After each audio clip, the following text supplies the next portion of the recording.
morning, and how are we? Welcome to our very first time explorers for the summer term, and this time we are going to be looking at the Battle of Hastings. So we're having a bit of a jump around because we did the War of the Roses last term, and then we're going back to kind of 1065, 1066, and we're going to look at another dramatic change on British history, and then next term we're going to be looking at the English Civil War. So we're going to be looking really these three whole terms at huge big wars that shaped the history of Britain. So today we're going to be starting by looking at 1066 and this big showdown and what the showdown was all about, what happened, and why we even had this big. Because I think, often we say the Battle of Hastings, but it was more than just the Battle of Hastings. So, thank you so much for joining me in the sunshine. I thought that it would be really quiet, but it's not. So hi to Jack and Willow, Caden, Jaden, Ollie and Edward, Maisie, Myla, Ollie, Ava, and Ava's mum. And I'm good, thank you very much. And Isabel and Rose and Georgia, Hannah, William, Samantha, Aurora, Oliver, Myla, I'm fine, thank you very much. Ottilie, June, Peter, Lucy, and Isabel, and everybody who's joining us over on YouTube, and everybody who is joining us on Catch Up. So really, we're going to start by setting the scene. So we're travelling back in time to the beginning of, I suppose you would say, the medieval period, maybe. But we're going to be thinking about what actually happened in 1066 today. What actually caused this war to break out?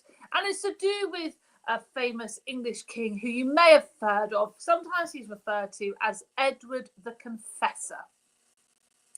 So in January 1066, the King Edward, who, as I said, is sometimes known as Edward the Confessor because he was very religious and very pious, but he died.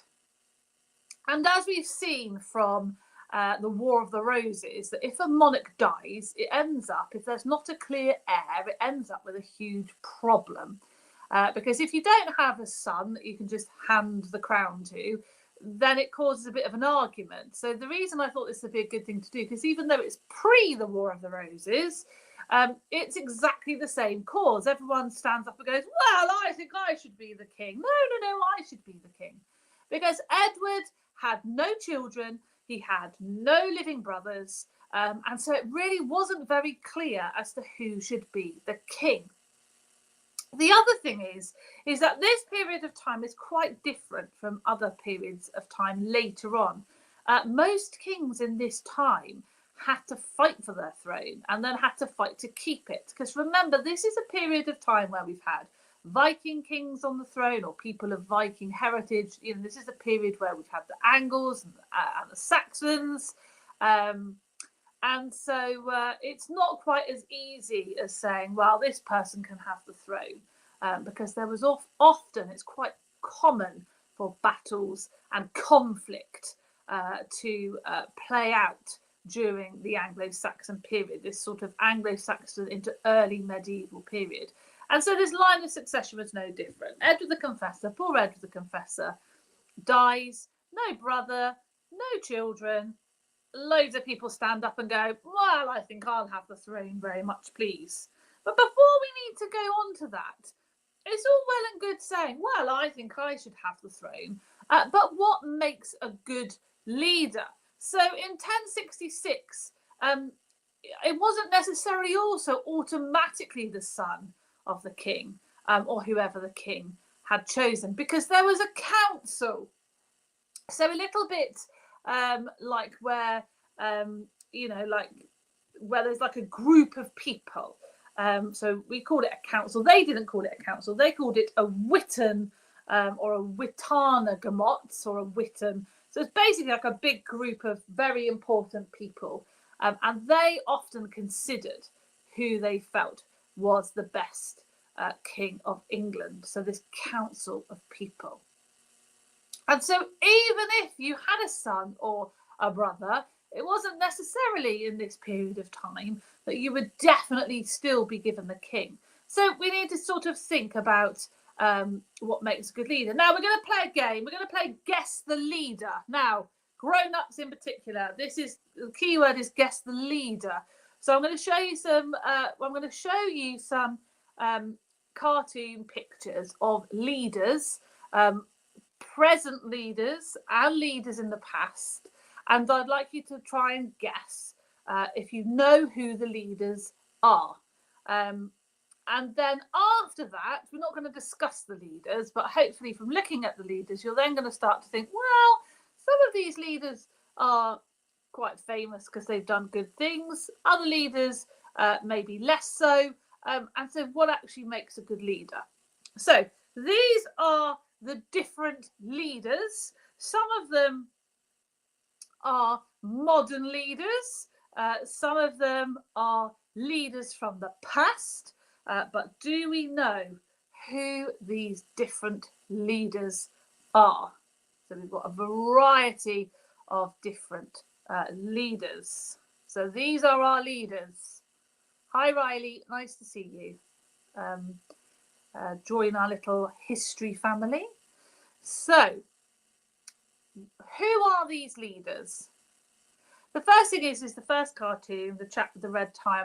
I am denied about picking this picture up because I'm not convinced it's a great likeness. Am I allowed to say that? It's one of our illustrations.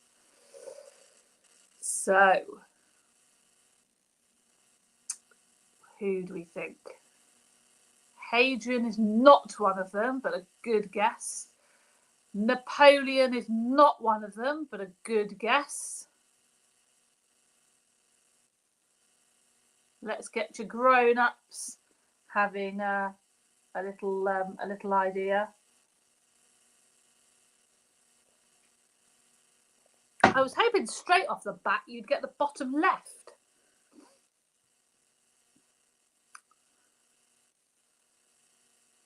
Oh, we're getting some good ones. I think particularly, right, I think apart from the top right, I think we've got them all collectively. I'm going to go through them. So any guess on the top right? And then apart from the top right, as a whole group, we've got them already. So the top left is Donald Trump. He is the current president of the United States. The bottom left is Keir Starmer. He is the current Prime Minister of Great Britain. And then lots of you, the chap on the left, on the right of Keir Starmer, you got worked out as a Roman. It's Julius Caesar. So that's definitely Julius Caesar. And then to the right of Julius Caesar and up a bit is Nelson Mandela. And then at the bottom with the glasses is Mohandas Gandhi. So all of those were either leaders of countries or leaders of beliefs that they had, particularly someone like Gandhi. But who is the... Ava's got it. We've got a couple of you coming in now. The person in the top right is George Washington, so the first president of the United States of America. Now, as I said, I am not going to open any sort of can of worms, any sort of kind of controversy by suggesting that we sit down here now and discuss, for example, whether Keir Starmer and Donald Trump are good leaders, because one of the big rules is if you don't want everyone to have a big argument, is you don't talk about politics. What I am wanting you to do is, I would argue some of these individuals are probably some of the best and greatest leaders ever to have lived, and some of these maybe less so. So my question to you actually is, what do you think it takes to be a good leader? So that's what we're actually discussing here. What do you think it takes to be a good leader? So we're not getting onto modern politics. What does it take to be a good leader? So somebody like Mohandas Gandhi, I would say, a good leadership quality that he had was he was quite selfless. So he was quite happy to kind of give up what he wanted and needed for a good cause. So someone you can trust, absolutely somebody that you can trust, somebody who is kind, somebody who is clever, has good wisdom, amazing, yeah, good idea.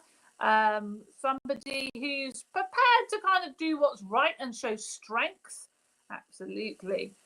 Lots of really great ideas coming through, because this was the point in 1066. It wasn't just about thinking, about who should just be the king. Oh, you'll do. This group of people in the Witan, they had to really consider who would be the best king for England. Someone with morals, who is fair, absolutely.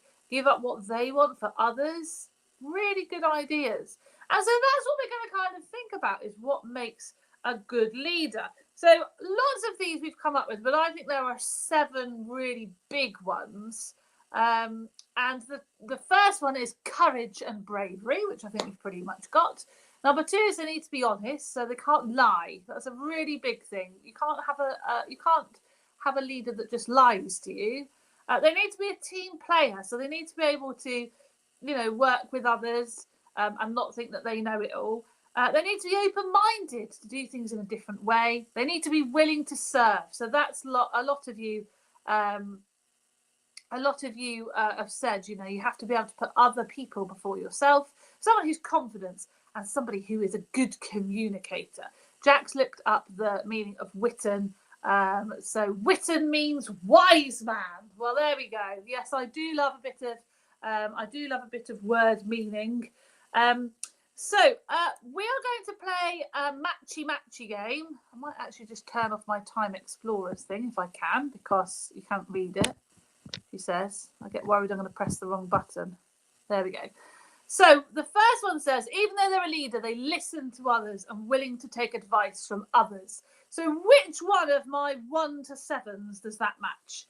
B says a leader should be able to look after the interests of other people and are prepared to make sacrifices for them. My next one says strong leaders are not afraid to speak up if someone does something wrong. So they're quite happy to be brave about those things. They've got to be a good communicator to communicate their vision concisely and clearly in a way that everyone can understand. Strong leaders are not worried to speak in front of others or put themselves in awkward situations. So yeah, there's no point being a leader if you can't actually stand up and do, talk to other, do a big speech, for example. People need to be able to trust them. So they need to be, trustworthy and committed to their beliefs. And they also need to look at lots of people's point of view. So they shouldn't be sort of just thinking of their point of view. This comes up a lot in politics, modern politics now with leaders, where a leader will say, well, this is going to be our new law. And one of the criticisms often is, well, how you don't understand how that would affect that group of people. So what do we think these match? So 1 matches with which one, 2 matches with which one, 3 matches with which one, 4, 5, 6, and 7. Let's work out which matches with which.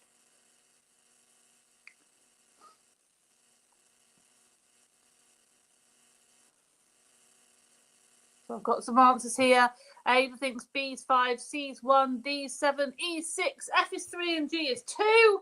But we've got a different view, because we've got also some people saying that G is 4 and F is 5 and 6 is E, 1 and D, or 3 and D. Oh, we've got lots of different ideas here. Is 1 E. Oh, lots of different ideas. Now, if you're new, as I say quite often, I do know that I have a tendency to talk very fast, which I try and slow down because I get so excited. And also, lots of people sometimes, if you think I move on too quickly, you can pause me at any time. So even though we're live, if you're new, I'm just going to put that out there, that if you want more time on this, you can pause me.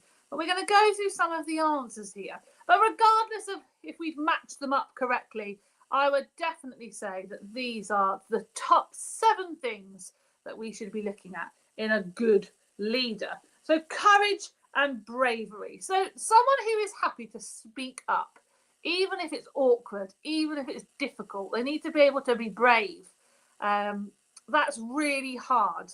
I have this conversation with my young people quite a lot about, you should always speak up. If you get that sort of feeling that something's not quite right, you should always speak up. And that's hard sometimes. We said this, they've got to be trustworthy. A leader that's going to lie to you or say what they think you want to hear is not going to be a very good leader. You need to be able to trust them and to trust that they have your best interests at heart. They also need to be a good team player. So they need to listen to other people. They need to take advice from other people. You can't just think you know it all and that you're the best at everything. They need to be open-minded. So this is a really big one. They need to look at things from lots of different points of view and not just judge people or judge their situation. This is probably one of the biggest criticism, as I said, in modern politics, that politicians make, our leaders make decisions and they haven't considered everyone's point of view. Or, some ideas they come up with seem a little bit judgy, of judging people or judging situations, and not necessarily being as open-minded as they should be. And also a willingness to serve. So I've just said this about a lot of you said this in the original one. This idea that you have to give up your time and, lots of things in order to serve your people. You have to make those sacrifices. You need to be confident. If you sort of stand up and say, right, everybody, this is what we're going to do. And, maybe we might not. I'm not really sure. And you're not very confident, then, people might not follow you as a leader. So you definitely need to be confident. And you need to be a good communicator. If you were a king and you were explaining to your lords how you're going to run the country and they get to the end of it and they have no idea what you're on about, then you're not a very good leader. So I think all of those are really, really good, important things. But what were the Witan looking for? So as I said, in 1066, there were no real laws, there were no real rules for the succession of a king. So it made it easy if there was a son or a brother, but actually, there were no real, I can't get my words out, tell I've had a break. There were not any hard and fast rules. So being the son of the king did not guarantee it. So really what the Witan were looking at, though, was that there was some sort of blood link between the exiting king and the new king. So obviously that is a good, if you are the son of the current king, that obviously does put you in a good position because you are a blood relative. So one thing the Witan were definitely looking at is that there is some sort of blood relation to the king or to the exiting king. The other thing is, as I said, there was lots of fighting and various different, people vying for the throne, not just in 1066, but in previous. We did this when we looked at the Anglo-Saxons. So you really need to be, if you're a king, you really need to have lots of powerful support. So you need to have people who are prepared to fight for you. You need to have all of the earls and barons and lords all on your side. You need to have powerful people support you. So there's no point being the king if the big players in the country, the big important people, don't support you. So that's something else. The other thing is having the support of the church was incredibly important. So the Witan would be looking at whether or not the Catholic Church would be supporting that person as the king. So you need to have important support of nobles, the support of the church, and also the support in the form of soldiers, because you need to be able to keep control. The other thing the Witan would look at is whether or not the exiting king had maybe chosen you. So the exiting king might have said on their deathbed, well, I really want this person to be the king. And so these are the things that the Witan were looking at. That the person that became the king was a blood relative of the king, was potentially chosen by the king, had lots of support from the nobles, the church, and other powerful people, and they could command an army. And so that's what the Witan were looking at. Now, in 1066, there were various people that believed that they should be chosen by the Witan. But how different do you think this must be as a leader in 1066 compared to a leader today? Now, we're not going to discuss this right now, but I want you to maybe have a discussion with this as with your grown-ups when the lesson finishes, of how different do you think leaders in 1066 were to leaders today? Because actually, you know, the people in control, if you're looking at prime ministers and presidents, you know, they're not blood relatives of each other. It doesn't really matter whether the church supports Keir Starmer or not. And actually, it's not about having the support of the nobles. It's about having the support of the general public. And so it's quite different. So that's a really, if you're like me and you like to have random conversations over lunch, that's a random lunch conversation. But what we're going to think about is who then put their hand up and said, oh, do you know what? I reckon I fit some of that criteria. Now, does anybody know any of the people that thought that they should be the king in 1066? Anybody who thought that they had that right? Well, there were 4 main contenders. Now, the first one, there's a little bit of a delay on the chat, but I am sure that the first one is the first person that most people probably heard of. And so the first person that put their hand up and said, I reckon that I should be the next King of England, was William, the Duke of Normandy. Now, you may have been to Normandy on holiday. It's the northern part of France. He was the Duke of Normandy. And so William, the Duke of Normandy, he put his hand up and said, I should be chosen by the Witan to be the king. The second person that said, no, me, and this is where it gets a little bit complicated. I always call him Harald with an A, but he was called Harald Hardrada. Now, Harald Hardrada was the king of Norway. He also put his hand up and said, no, I should be the king. Because then we have a Harald with an O, and Harald Godwineson, he was a person that lived in Wessex, which was an area of England at the time. He was a very powerful noble, and he put his hand up and said, no, I should be the king. And the last person was Edgar Aisling, and they also believed that they should be king. And so they put their hand up and said, no, it should be me. So these are basically the 4 people. So poor old Edward dies, and all 4 of these individuals claim that they have the right to be the king. So we have William of Normandy, which is in France, Harald Hardrada, who is from Norway, Harald Godwineson, who is from Wessex, and then we have poor Edgar Aisling as well. They all believe that they should be the king. So what we're going to do now is we are going to share, I'm going to share with you some of the reasons that they believed they should be chosen to be the king. And we're going to start with Edgar, because often Edgar is somebody, sometimes if you look at books about 1066, Edgar is often, poor Edgar is often forgotten. So in honour of that, we're going to look at Edgar the First as the first claimant. Now, Edgar was King Edward's great nephew. So in 1066, when King Edward dies and you're looking for a blood relative, remember our criteria, Edgar is pretty much the best you're going to get. He is King Edward's great nephew. So he is the closest blood relative in 1066. Now, the problem with poor Edgar is he was only still a teenager. And so you would potentially argue, is he going to command an army and lots of important people? Possibly not, because he is still quite young.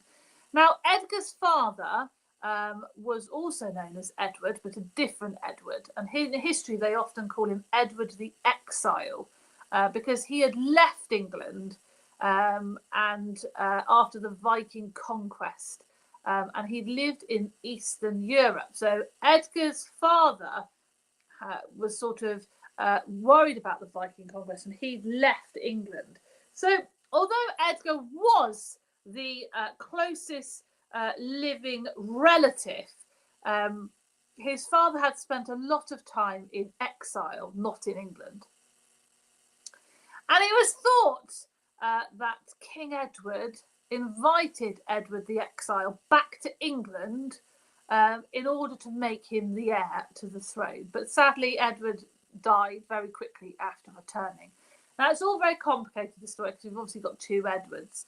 But Edgar had remained under Edward the Confessor's protection at the English court. So when you're looking at Edgar, he has royal blood. He doesn't necessarily have a lot of powerful supporters because his dad spent most of his time living in Eastern Europe. However, he was the closest blood relative. So that's claimant one. So I want you to think, do you think he should have been given the crown? He is the closest blood relative to Edward the Confessor, the current dying, exiting king. Some people thought that Edgar's father was going to be asked to be the king, but he died before that could happen. But he's a teenager and he doesn't have a lot of supporters in England. But he's the first claimant. So maybe in your head, think out of 10, out of 10, what score would you give him out of 10? But that's our first contender. Now, our second contender is Harald Godwineson. Now, the first thing to say about Harald Godwineson is he has no royal blood whatsoever. He's not related to the exiting king. He has no royal blood whatsoever. However, the thing about Harald Godwineson is the fact that he is the most powerful man in England after the king, because he commands Wessex. And so historically in Anglo-Saxon times, if you command Wessex, you are incredibly important. Now, the other thing about Harald Godwineson, and you sometimes see it spelt like I spelt it here, sometimes you see it spelt with an E, Godwineson. So I put two spellings here in case you notice that in some of your books.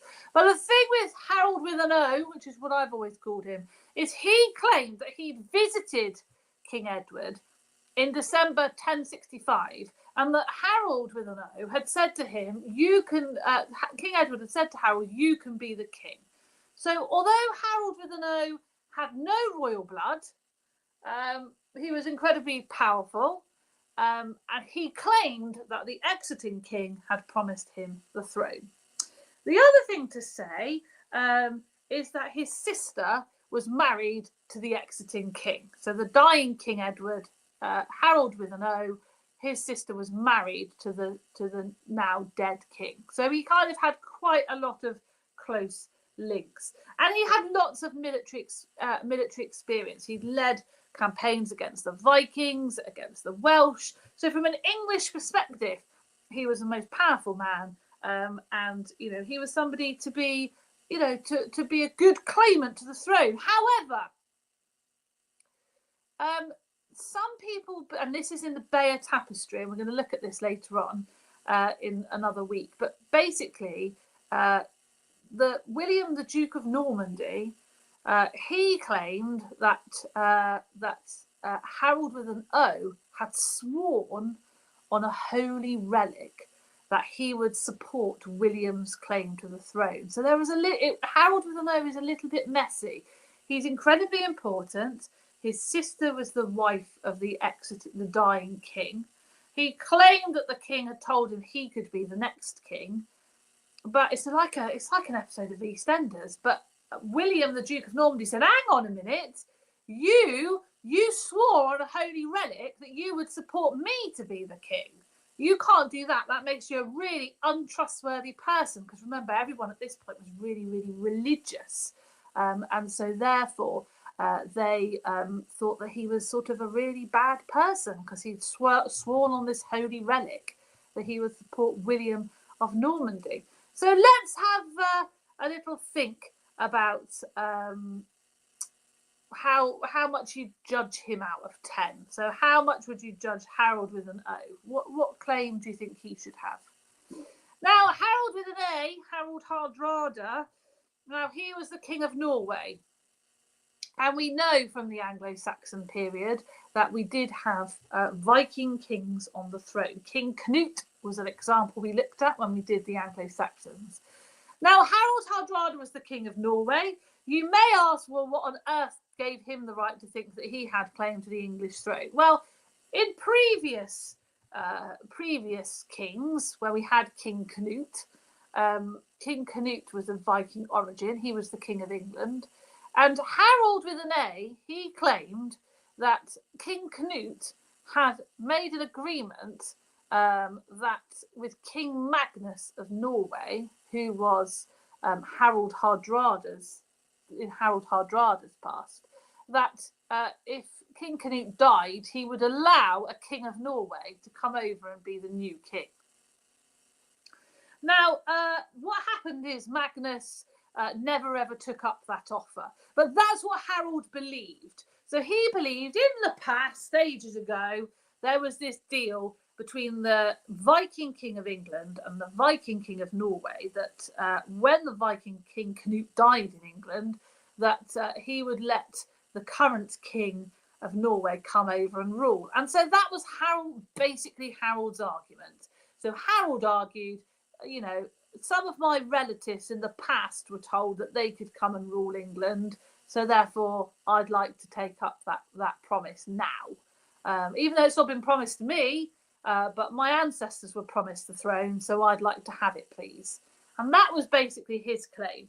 Now, the other thing is he had, this is where it gets even more like EastEnders, he had the support of Harold Godwinson's brother, because Tostig and Harald had fallen out.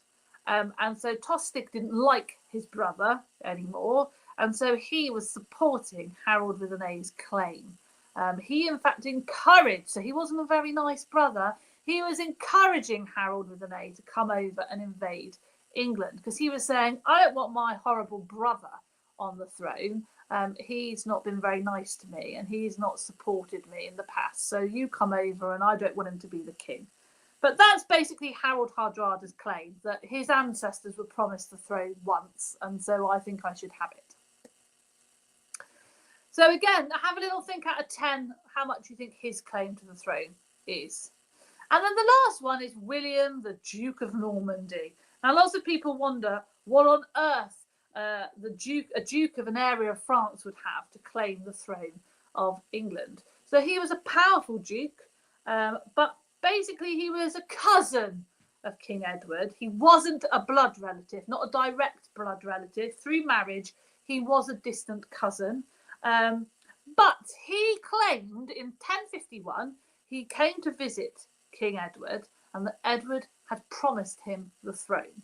So that's what his argument was. And then he said in 1064, Harold Godwinson, or Harold Godwineson, swore on these holy relics that he would support him to be the king. But the downside to William of Normandy is he was technically illegitimate. So his dad was Robert of Normandy, the Duke of Normandy, but he was actually, his mum was actually the daughter of a tanner. Now, a tanner is somebody who makes leather really soft, turn into shoes and things like this. And he never, Robert, the Duke of Normandy, never ever actually married William's mum. Now, we know from history that that's a big issue if you're illegitimate, but William was technically illegitimate, but he's a distant cousin of the exiting king, and he claims that Edward the Confessor promised him that he could have the throne, and that Harold Godwinson had also said, as the most powerful person in England after the king, that you can have the throne. So how much out of 10 do you think William, the Duke of Normandy, has? So out of all of those four, If you were in the Witan, who would you believe has the strongest claim to the throne? Who would you vote for? So would you vote for Edgar? Would you vote for Harald with an O? Would you vote for Harald with an A? Or would you vote for William, the Duke of Normandy? Who would you vote for? It is like a soap opera though, isn't it? With everybody arguing. Who would you vote for?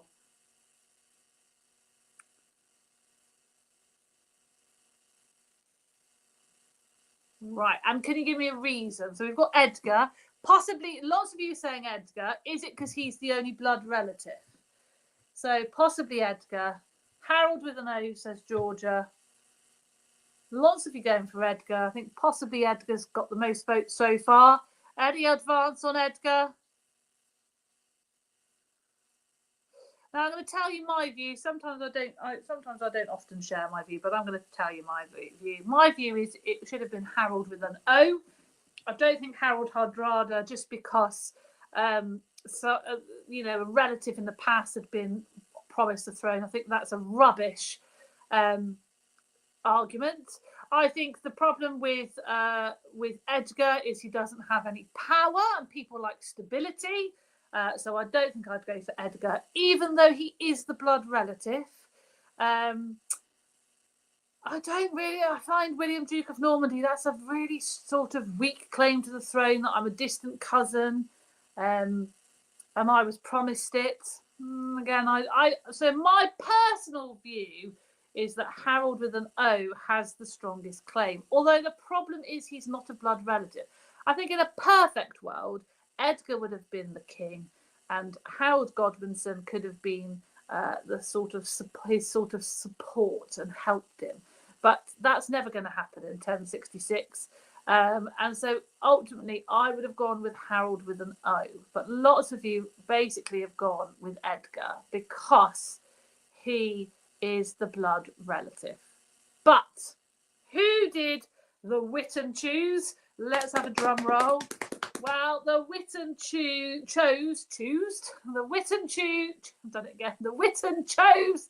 Harald with an O, Harald Godwineson. He was the most powerful man in England after the king. He commanded Wessex. He had an awful lot of support from the dukes and the lords and all of the other people. He had a good, strong command over an army. And so therefore, if you're thinking about the stability of England, Harald with an O kind of wins. So in 1066, Harald is crowned the King of England because that is who the Witan choose. However, lots of you still think Edgar, but it obviously causes a bit of a problem because Harald with an A in Norway, he's not going to go, oh, all right then, that's fair enough. I believe I should be the king, but don't worry about it. I'll just forget it. And it's really unlikely that William, the Duke of Normandy, is going to go, oh, okay, that's absolutely fine. I didn't really want to be the king anyway. And this is, of course, they get cross, don't they? And so this is what causes a war to break out because people, these people don't believe that Harald with an O, Paul Harald Godwineson or Godwineson, should be the king. And so that's really why it all kicks off. And that's what we're going to look at really for the next 3 weeks is what happens when it all kicks off. But to finish, we are going to work out which of these are real claims to the throne and which of these are nonsense. So Harald Hardrada believed a deal between earlier kings made him the rightful ruler. Is that a real argument why Harald Hardrada should have been made the king or not? Harald Hardrada was bored and wanted a holiday in England. Do you think that's the reason that Harald Hardrada wanted the throne? England was a rich and powerful country that many wanted to rule. William thought England had the best pies in Europe. Edward the Confessor died without leaving an heir. William of Normandy said Edward had promised him the throne. After Edward's death, there was confusion over who was the true king, and Harold thought the crown would match his new shoes. So which of these do we think are rubbish reasons why all of these men were fighting over who should be the king? Who do you think, which ones of these do you think are totally nonsense? A couple of them are really rather funny though, and would probably make history quite funny. So what do we think? Well, I can tell you that Harald Hardrada did not believe he had a claim to the throne because he was just a bit bored and wanted a holiday. Harald didn't want the crown because he just thought it would match his new shoes. And William didn't want the crown because he thought that England had the best pies in Europe, even though that would be really cool. Could you imagine it? The Battle of Hastings started because Harald Hardrada fancied a holiday, William the Duke of Normandy fancied a pie, and Harold with an O wanted a crown to match his shoes. That would be a rather funny part of history, but alas, those are not true. So next week we are going to be looking at what happened when it all kicked off. But in the meantime, do head over to the blog, Time Explorers Siege and Strength. It is there's a link to it in the description to the bottom or to the side of this video, depending on what platform you're watching. Please go and click on it. Head over to the blog, because there are lots of other activities that you can do to learn more about what we've looked at today. And so lots of you are definitely Team Edgar, but we are going to look at what happened next week to poor Harold with an O. Now he's the king. He's got his matching shoes, but what's going to happen? Have a lovely week. I hope to see some of you tomorrow, where we're going to be looking at deserts, particularly hot deserts. Have a lovely week if I don't see you tomorrow, and I will see you next week for more Time Explorers.